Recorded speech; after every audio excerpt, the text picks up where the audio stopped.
Dear viewers, Newton drawing tone চ্যানেলের পক্ষ থেকে আমি রশিদ নিউটন আপনাদেরকে সাদর সম্ভাষণ জানাচ্ছি। চিত্রশিল্প এমন একটি শিল্প যেটির মাধ্যমে আমাদের মনের ভাব যেমন প্রকাশিত হয়, তেমনি আমাদের ভাবনাও কিন্তু বিকশিত হয়। অর্থাৎ আমরা যা আমাদের অন্তর্লোকে যে ছবিটি ভাসছে সেটি কিন্তু আমি ক্যানভাসে অর্থাৎ কাগজে ফুটিয়ে তোলবার কিন্তু চেষ্টা করি। তো চলুন দেখা যাক আজকে আমাদের আয়োজনে কোন ছবিটি আমরা আঁকতে চলেছি।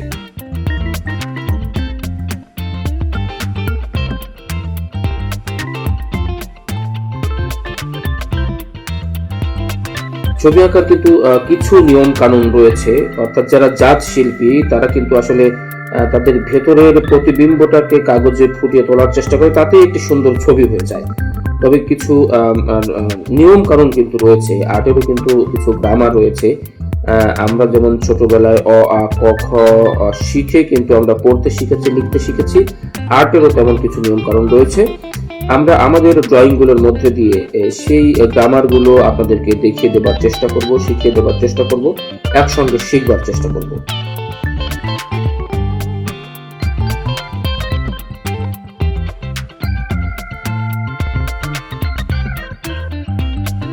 ডিয়ার ভিউয়ার্স, ড্রয়িং এমন একটি শিল্প, অর্থাৎ চিত্রাঙ্কন এমন একটি শিল্প যার মাধ্যমে আমাদের প্রতিভা যেমন বিকশিত হয়, প্রকাশিত হয়, তেমনি আমাদের ভেতরের যে একটি আকুতি, অর্থাৎ মুখের ভাষা ব্যবহার না করেও পেন্সিল, পেন বা রং তুলিতে যে মনের ভাব ব্যক্ত করা যায়, এটি কিন্তু ড্রয়িংয়ের একটি অন্যতম বৈশিষ্ট্য।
ডিয়ার ভিউয়ার্স, শেষ হয়ে এলো আমাদের আজকের ড্রয়িং। আপনারা দেখতে পেয়েছেন যে ছবিটি আমি এতক্ষণ ধরে আঁকার চেষ্টা করছিলাম সেটি কিছুটা কিন্তু শেপে নিয়ে আসতে পেরেছি। অর্থাৎ নিশ্চয়ই আপনারা বুঝতে পারছেন যে স্টেপ বাই স্টেপ একটি নিয়মতান্ত্রিক ধারাবাহিকতার মধ্য দিয়ে কিন্তু আমরা এই ছবিটি, এই ড্রয়িংটি বা এই চিত্রটি কিন্তু শেষ করবার চেষ্টা করলাম। আর্টের মধ্যে কিছু গ্রামার রয়েছে, কিছু নিয়ম কানুন রয়েছে যেগুলো জানলে আসলে ড্রয়িংটা ভীষণ সহজতর হয়ে ওঠে এবং অত্যন্ত জীবন ঘনিষ্ঠ বা জীবন্ত মনে হয় সেই ড্রয়িংটি।